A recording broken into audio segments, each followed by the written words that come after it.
Good morning, everyone. We appreciate everyone coming out for our second try here. First try in 2008 for a shuttle launch. We're feeling very good about this opportunity.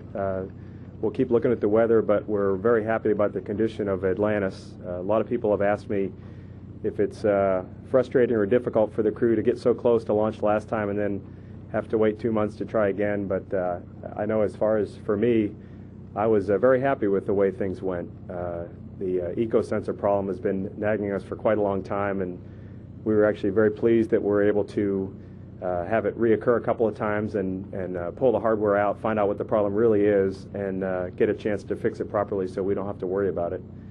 I'm sure everyone has heard an awful lot about those sensors, but we really rely on them. We use virtually all of our gas just to get up to orbit for a normal mission, like 99.5%, and we can't afford to let the engines run dry because they tend to come apart. So the eco-sensors are a critical safety system that I'm very happy we're able to fix them and feel very confident about them working. Our technicians here at Kennedy and all over the shuttle program, the technicians, the mechanics, the engineers are, I think, the best there are, and they've done just a tremendous job nailing this thing down and fixing it so that we know we can go fly. We've been tracking a couple of little things with the orbiter, but as far as we can tell now, everything's looking just great for this week. So hopefully we'll get to launch later this week and be back right over there, we hope, in about a little over 2 weeks. So thanks again for coming out, and we're feeling great about this week.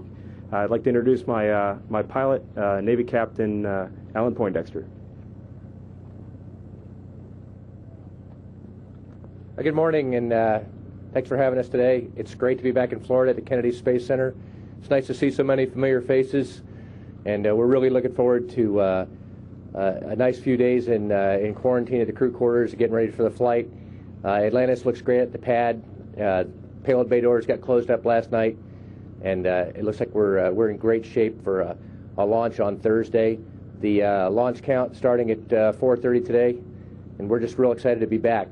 Thanks so much to everyone here at the Kennedy Space Center for all the hard work you've done getting Atlantis ready for the flight, and we're really looking forward to getting Columbus on orbit. I'd like to introduce MS-1, Mr. Leland Melvin. Thanks, Dex. As Dex mentioned, one of our primary tasks is to install Columbus, and to do that we need to use the robotic arm, the big robotic arm from the space station, Canadarm2.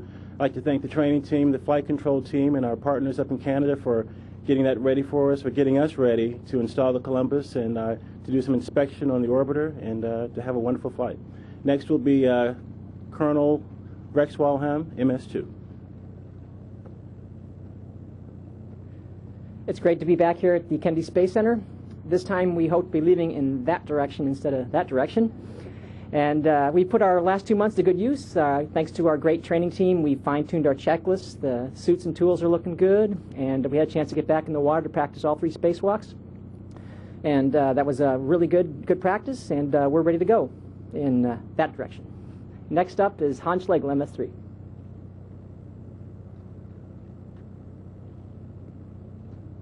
Good morning.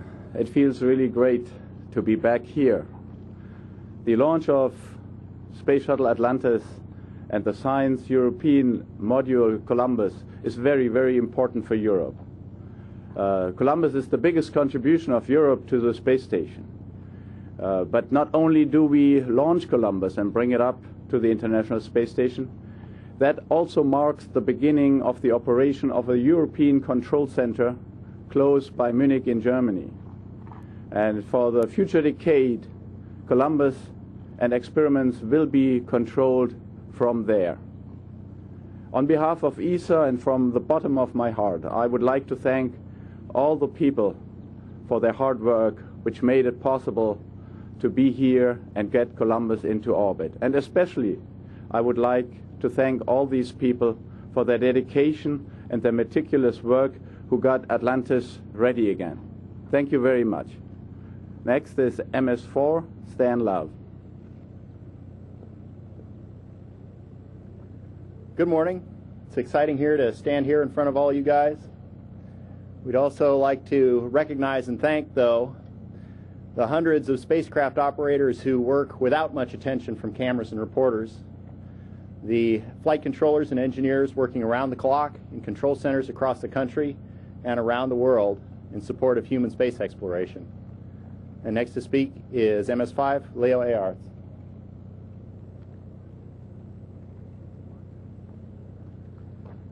Good morning, everybody. I'm happy to be back here and try again to launch Columbus and go for what is still a long-duration mission for me, about 2 months. I'm ready, more than ready now, and I'd like to thank, like my colleagues did, all those who have been working hard over Christmas and the New Year to make Atlantis ready for this flight. So I hope that February will be the month of Columbus. Thank you very much.